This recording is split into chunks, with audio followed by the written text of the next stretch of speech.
He will only maximize. I will try my best. Thank you, Mr. Chair, members.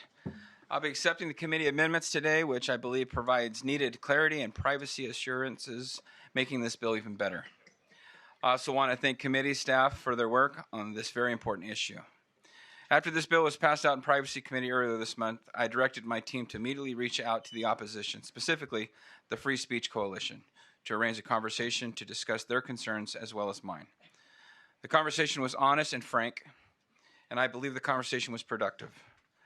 And while we may not have solved all the problems in this equation now, it was only the first steps of many I hope to undergo in this process.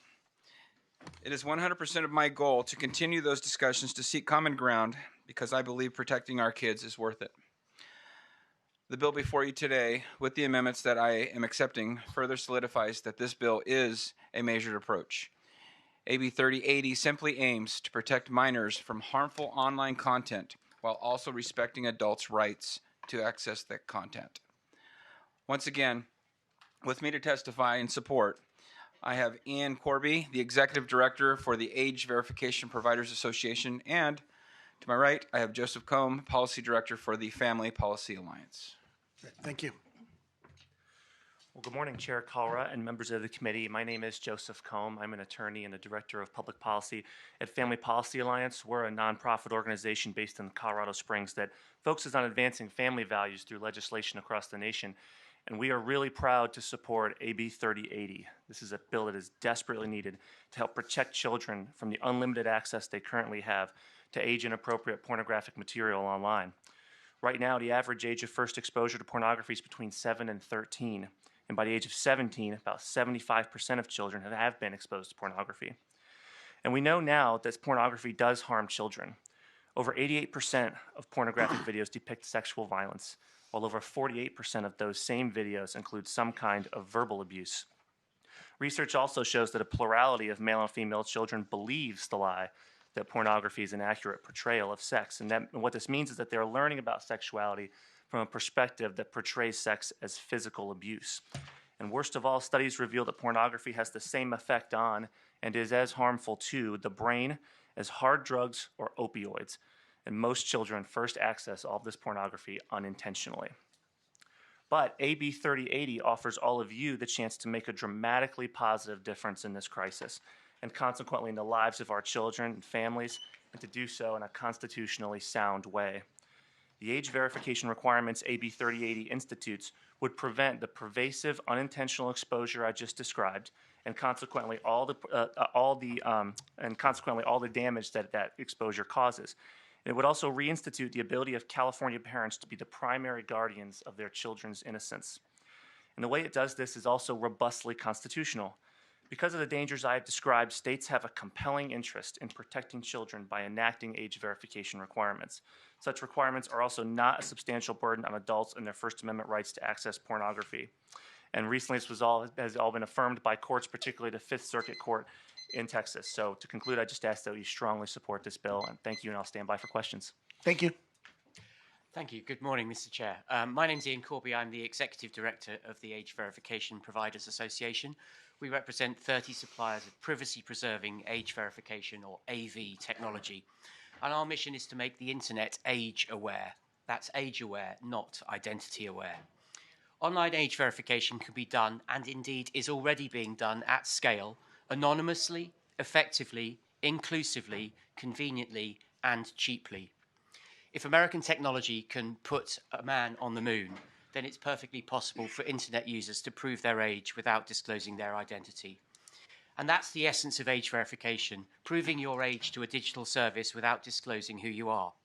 Now, the basic way we accomplish that is by using independent third parties to check a user's age, and then those third parties simply tell the digital service yes or no whether the user is over 18. AV providers can and should be independently audited against approved international standards such as IEEE 2089.1. And they will check that the results are not only accurate, but also that any data used in the process is processed securely and not retained after the check is completed, as the bill now explicitly requires, with heavy penalties for retaining personal data illegally. There are an ever-growing number of ways to prove your age. We can just look at your ID, showing it to your phone locally. We can estimate your age from your face. We can look at authoritative databases like your bank or your cell phone network. Recently, the National Institute of Standards and Technology has been testing facial age estimation and has demonstrated extraordinarily positive results. These checks take just a few seconds, and our industry is cooperating to implement interoperable checks, which are reusable across multiple services with no further action required by the user. And these are technically anonymized using cryptography, which is now required by the latest amendment which has been made to the bill. This innovation and general competition is also driving down the cost dramatically to being no more than perhaps 12 cents per check. Thank you very much for this opportunity. Thank you. Is there anyone else here in support of AB 3080?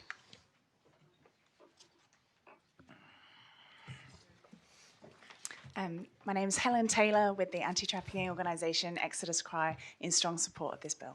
Thank you. Olivia Burnett with anti-trafficking organisation Exodus Cry and a mother in strong support of this bill. Thank you. Madison McQueen, also with Exodus Cry and a mother. I strongly support this bill. Thank you. Jose Lupe Chavez, Central Valley resident. I firmly support this bill. Thank you. Pastor Brandon Campbell, Northern California Director for Baptists for Biblical Values and Support. Thank you. Christine Campbell, concerned parent, in strong support. Thank you.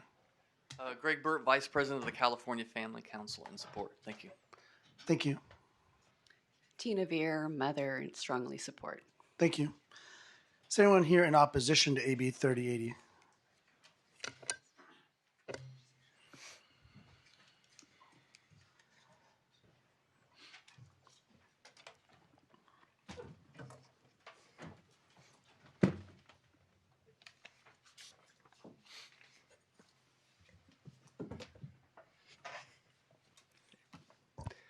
Thank you, Chairman Kalra and members of the committee. My name is Greg Gonzalez, and I'm Legislative Counsel for the Foundation for Individual Rights and Expression, also known as FIRE. FIRE is a nonpartisan, nonprofit organization dedicated to protecting the free speech rights for all Americans. I'm here to express FIRE's concern about the age verification provision in AB 3080. Based on well-established Supreme Court precedent, this bill will violate the First Amendment and will not survive judicial review. AB 3080 would require every Californian, including every adult, to verify their age and consequently their identity before they can access adult content online. This content includes speech that is fully protected by the First Amendment. When they're challenged in court, content-based restrictions on speech, like in this bill, are subject to strict scrutiny. Under this standard, it is not enough to show the law would address the legislature's goal. You must be able to prove that there's no other way to achieve the goal without putting an even greater burden on First Amendment rights. The Supreme Court has already considered whether age verification provisions like those in this bill can survive strict scrutiny. In Ashcroft v. ACLU, the Supreme Court reviewed the Child Online Protection Act, a law that similarly required age verification of users to access adult content online. After lower courts blocked the legislation, the Supreme Court upheld the injunction on grounds that the government was unlikely to be able to show COPA could pass constitutional muster. Specifically, the court found it unlikely that age verification is, quote, the least restrictive means among available effective alternatives, end quote, to meet Congress's goal of preventing minors from accessing this content. The court noted an available alternative. The government could promote the use of internet filtering technology by parents. The court said that this will allow, quote, adults without children to gain access to speech that they have a right to seek without having to identify themselves or provide their credit card information, end quote. COPA was ultimately struck down on these grounds. FIRE urges you to stand up for free speech and reject this bill. Thank you. Thank you. Thank you. Good morning. My name is Allison Bowden. I am a resident of District 12 and the Executive Director of the Free Speech Coalition. We represent the websites impacted by AB 3080. I deeply appreciate Member Alanise's commitment to protecting kids and his willingness to engage in productive conversations about his bill, which I very much look forward to continuing. At this time, FSC remains in respectful opposition to the bill due to its remaining constitutional defects and because it's completely impractical for Californians to verify their age multiple times on individual websites rather than doing it once on their device. In the 16 months since bills like this started going into effect in other states, we've learned a lot about how they work in practice. And one of the very important things that we've learned is that online age verification is so complicated and invasive that less than 1% of users actually complete this process. What they do, according to our data, is hit the back button and find a site that doesn't comply with the law. So traffic to legitimate sites that implemented age verification has dropped substantially. We've looked at where it's going and found that since the Texas law took effect in September, for example, traffic to a very large overseas site that openly defies all U.S. law grew 55%. Traffic to a site that hosts, quote, leaked videos, unquote, without verifying the age or identity of the people depicted in them grew 1,500%. We need to protect children online, but we do not do that by sending adults to dangerous websites with illegal content. The only solution that protects free speech and Californians' privacy is at the device level, and I respectfully ask the committee to vote no today. Thank you. Thank you. Is there anyone else here in opposition to AB 3080?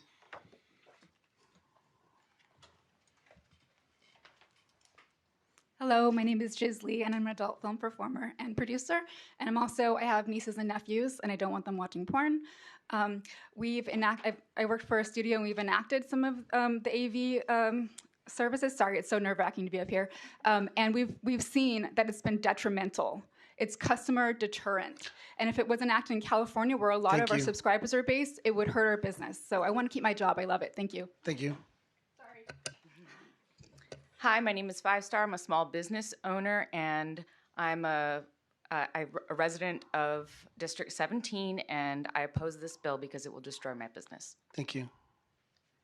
Good afternoon. My name is Amanda Wallace. I am a digital media brand manager. My clients are small businesses and individual creators, and I oppose this bill. Thank you. All right, we'll bring this back to the committee. Any questions, comments, or motions?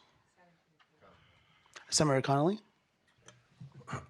Thank you, Chair. Good morning, everyone. I appreciate the author's work. Needless to say, agree with the goal of protecting our youth. I do have some questions along the lines of some of the issues we've heard. So I'll just ask point blank, does the creation of a new barrier put pressure on and limit speech? Let's say, Senator, the answer is no, and that's been the committee's analysis. I want to state, first of all, reflects that, but the committee's analysis is based on court precedent. And the reality is this, that online age verification, as described and required by this law for internet pornography, is not substantially different or more burdensome than in-person age verification for print pornography.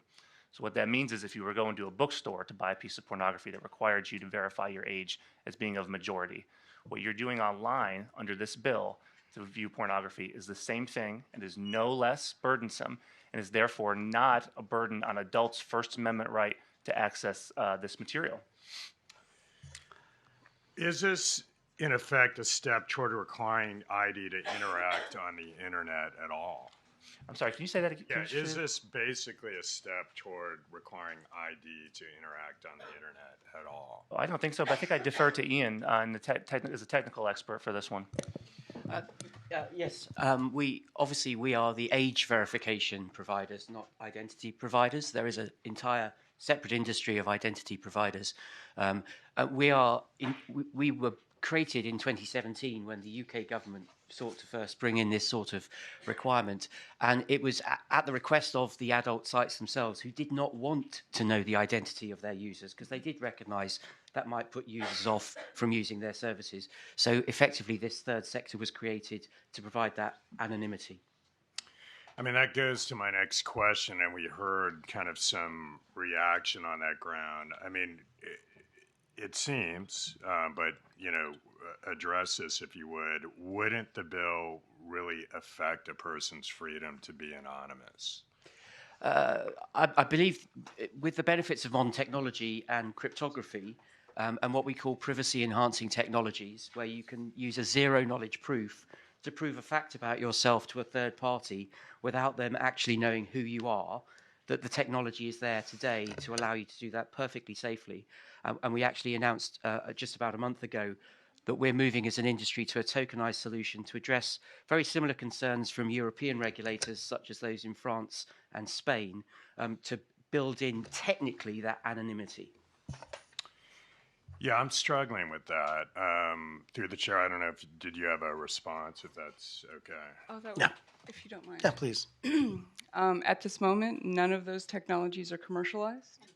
There are proofs of concept. There are working toys that people can check out code and try it out.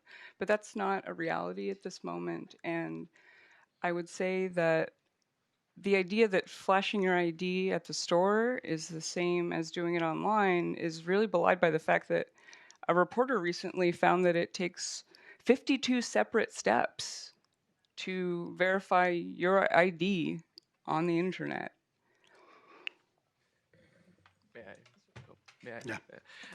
The Supreme Court has repeatedly protected anonymous speech. The history is riddled with many examples of governments trying to censor speech, and time again, the Supreme Court has rebuffed that. If every time the government was able to censor speech that they deemed harmful or not valuable, tons of ideas and important things would have been suppressed throughout history. I must object to that because censorship is not an issue in this bill. Yeah, this is not a debate. But anyway, I want to kick it over to our privacy chair. I know privacy also, a lot of amendments were taken and a lot of work was done coming through that committee, and we're consulting with their staff as well, including on the new amendment that was accepted by the author, Senator Bauer-Kahan. Thank you. Yeah. I want to express my gratitude to the author since his introduction of this bill. The Privacy Committee did hear this. First, we had a really robust conversation, and I appreciate you being there because from a privacy perspective, these age verification processes are incredibly concerning. It's something the Privacy Committee talks about a lot. And Europe, which, as most people are well aware, has much stronger privacy laws than anywhere in this country, is really leading the charge on moving forward with this technology. And that's, I think, part of what we came out in our hearing and is reflected in these amendments, but has been, I think, was obviously the focus of that conversation today.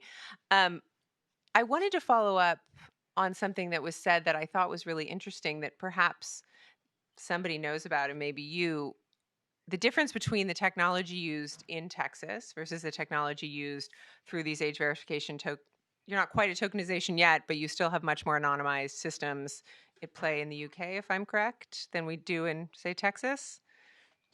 No, wait. No, I think it's a global business, and we take the same approach globally. So, so the same providers in will be supplying Texas as Europe. What we do have, particularly in France, are 5 providers now who are supplying these anonymized, double anonymous solutions at the request of the CNIL. So the reason I was asking that question was the numbers that we heard around what happened in Texas. I was curious how those relate to the kind of technology we're requiring in this bill. And so, yeah, it's the same. Okay, that's helpful. Because I do think, I think the author has come very far since the introduction of this bill in the narrowly tailored way he is doing this, defining the content that it is applied to, et cetera, which I really appreciate. And I know he is in continued conversations with the opposition, which I also am really grateful for. And he has shown a true commitment to working this bill to make sure that it is as narrowly tailored as possible while protecting children, which I know is his ultimate goal and one I, as a mom, absolutely share. It came up in our privacy hearing, happened to be a couple days after the New York Times did an article on the prevalence of choking in as reported by college-aged women in sexual encounters. And much of the research on that has shown that is a result of young people having access to violent pornography at such a young age and just getting used to that. And so obviously we have a real problem with the way this pornography is getting into the hands of our youth. And I know the industry absolutely also shares the desire for youth to not be their audience. And so I'm going to support this bill and ask the author to continue working with the opposition so we can get to a place where we all everybody sitting around this table agrees that children should not be accessing this material, but we don't want people of legal age to be going and seeing more dangerous pornography, seeing child pornography, because when people are getting access to child pornography, we know it makes our kids less safe. And so if we're putting them on the dark web, that's obviously not in the benefit of our children. But I actually trust the author that he can get to a place where we are doing all those things. And technology is so close that I actually think that, we will get there and our kids will be safer, and hopefully we can go back to the good old days when this was not in the hands of our kids and it was so hard to get and the innocence lasted a lot longer. Thank you. Thank you. Senator Essayli? Speaking about this technology, age verification technology, how does it specifically work, and how do you assure people their anonymity? So it works. There are all kinds of different methods, and so one of the main things is to give consumers a choice as to who they trust to do their age check with and how they prefer to do it. So you could have on your device an estimation algorithm to estimate your age to see if you look over 18. You could show the device your identity, and it can check on the device without actually even sharing the image of your ID remotely to a server or the cloud or anything, and then you just take a selfie to prove that it is you who is the owner of that credential who's proving your age. Or you could ask your bank. You could just log into your bank using open banking solutions, and ask the bank to tell the age verification provider what your date of birth is with your consent, obviously. So there are multiple ways of doing it. So I could show it a picture. How does it know if it's a picture or if it's a real person? Well, obviously we have liveness technology to make sure that you're not showing a photograph or something. And that information never leaves the location of that phone? Yeah, it is possible. I mean, to date, most of that work has been done remotely on servers, but the latest technology has shrunk that down so it can be done on device, precisely to address some of these concerns that people don't want to be sharing their image remotely on the internet. Is that end-to-end encryption? It doesn't need to be encrypted because it's all still happening on the device. You just said it's being shared remotely. If it was being shared, then it's clearly encrypted in the original way of doing it. Yeah, absolutely. Does the government have the ability to unencrypt that? I mean, there's no question that National Security Agency, all kinds of government agencies, you've got MI5, MI6, they tap into the backbone of the internet. Can you assure us that they don't have access to this information? I have no knowledge of how the security services here work, I'm afraid. Okay, and if you received a subpoena from a government agency to provide information, would you comply with that? Of course, yes. Yeah, okay. So those are some concerns I have about it being truly anonymous. I agree, children should not have access to this material. It is really destructive to their minds and their upbringing. But I do have concerns about First Amendment anonymity concerns. Let me ask you, because you said the Supreme Court has ruled on the impact on free speech with age verification. This specific issue hasn't made it to the Supreme Court, but it has made it to the Fifth Circuit, which has upheld the Texas law. Is that not correct? Correct. But I would say the Supreme Court has looked at age verification, and it was in Ashcroft v. ACLU. And how did the Fifth Circuit square that with the Supreme Court precedent? It actually, so in the Supreme Court precedent, it went through strict scrutiny, which I laid out, which was, has to be a compelling, narrowly tailored for a compelling state interest, and there had been no alternatives ways to do it. In the Fifth Circuit, they went with a rational basis review, which is the lowest level of review, which the government can usually always overcome that. In the dissent, they essentially, it was a scathing dissent saying that they should have applied Ashcroft, they should have went with strict scrutiny, and that under that standard it would fail. So you're saying the Fifth Circuit applied the wrong level of scrutiny. Is that being appealed to the Supreme Court? Did the Supreme Court accept cert? As the plaintiff, I can tell you, yes, we have appealed to the Supreme Court because the Fifth Circuit blatantly ignored Supreme Court precedent. We filed our petition for cert a few weeks ago. We've gotten the reply, and we've made our response. So we hope to hear before the end of the term whether they will take it up. They haven't yet decided. Okay, and then lastly, you mentioned some of the alternatives. I've heard, this really intrigues me, this device-based filtering. This idea that a phone could be coded as a minor phone or an adult phone. So I guess that would be at the point of purchase, or how would that work? Because I do like this idea of kids hardware-based filters on the phone. Yeah, so when you set up your phone and, everybody at this point mostly has either a phone run by Google or a phone run by Apple on the operating system, maybe Microsoft.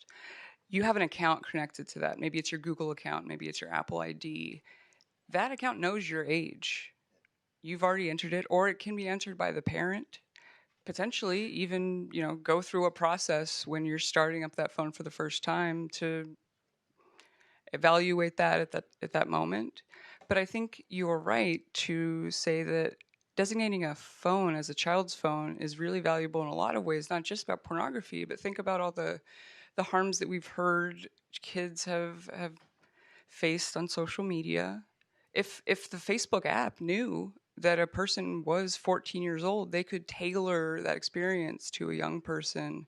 But at this point, Apple and Google refuse to make that functionality available. Okay, I appreciate it. Thank you, Mr. Chair. I will just say I have very mixed feelings about this. I feel very strongly that kids need to not have access to this, but I do also worry as a former prosecutor. I mean, I prosecute a lot of child porn cases, and those are not cases that derive from mainstream porn websites. They come from dark web, they come from peer-to-peer services, and there's really, really disturbing dark stuff up there, on there, and now with VPNs and stuff, it's very easy for people to have access. So I have conflicted views. With that, I'm done, Mr. Chair.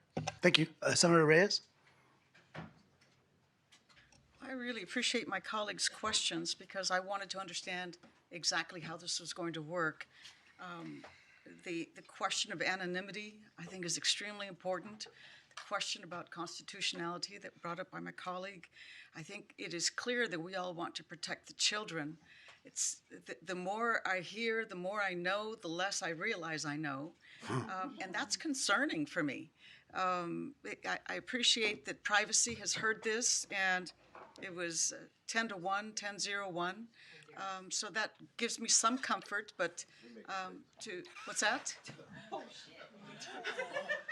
But I also hear my colleague about moving forward with the bill now, but understanding that there's still more that needs to be done, whether it's with the opposition or just showing us exactly what the process is and how we are protecting the anonymity and still protecting the children. But I have no question. The questions have already been asked. I appreciate the responses. Thank you. Madam Vice Chair? This is an excellent discussion of the debates. I think there's probably total unanimity that minors should not have access to pornography. I think this is an important step forward. The Privacy Committee, of which I sit as well, has had similar debate and moved this bill. I'm trying to understand if we all agree that there's a problem, especially with the dark web. I think I want to come back to that. But what would you do differently? I mean, to me, this is a step forward. Technology exists, as the gentleman has indicated. The dark web is something that it would be equally important, just as my colleague just said, that's a source of a lot of the pornographic content that's on the internet. We all are using IDs, verification to get a passport, TSA. I mean, anyone who travels has supplied an electronic version of their identification.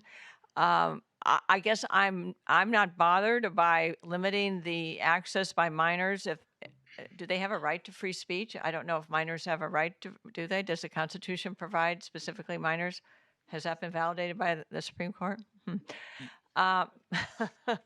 So I would like to ask this direct question. What would you do? What is the solution in your mind? You're opposed to this. What is your solution? What is a better solution, number one? And number two, what is the solution for the entirety of the problem? The dark web, the illegal, the foreign sources. What would you do? Thank you, Assemblymember Dixon. That's a really excellent question. You're right. Our issue is not with the idea of protecting kids. We oppose the idea that every website is trying to look at your ID, as opposed to your device being able to tell a website or an app, oh, this is a minor. So if you're an adult website, reject this person. Do not let them on here. And that is what we feel is the most privacy preserving and also the most foolproof. Because unfortunately, with AI, it is very possible and very cheap now to get a fake ID that can fool these systems. And so with your face on that fake ID, you can do all the liveness checks to make sure that it's not just a photo, but children can absolutely get fake IDs online now. So we really feel like we have to give parents control, and we have to make sure that the devices aren't letting them do things like go to the dark web. The gentleman over here was shaking his head. Would you want to respond? If I may ask him. Very briefly, there was a website called onlyfake.com, which has now been taken down and was producing these AI-based fake IDs. And 2 of our members have published research demonstrating their system spotted those immediately.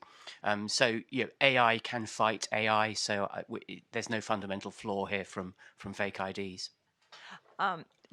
Referring to my mention of just applying for a passport or TSA, all age groups have to do that. Parents provide that information to the just to get the TSA or to the U.S. Department of State for a passport. Is that data?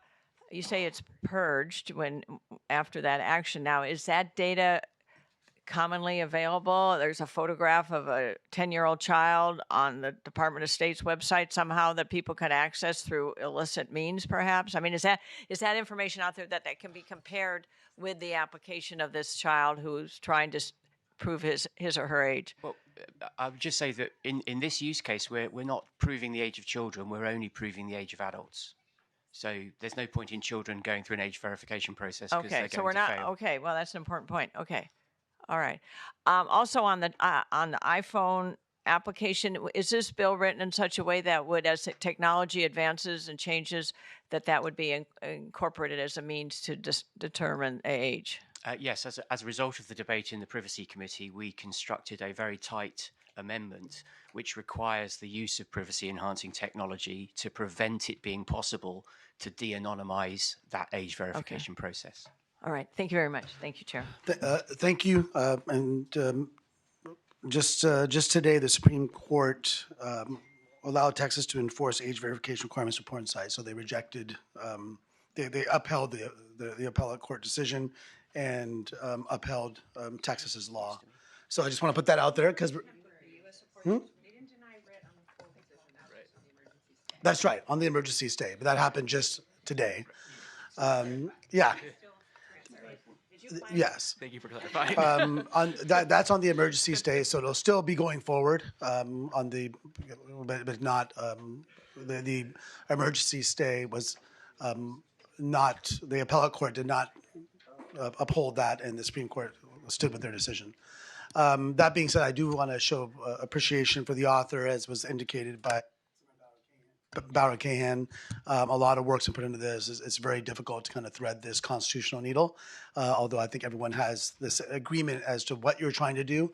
And we're still in the House of Origin. A lot of work's already been done, going now through second committee.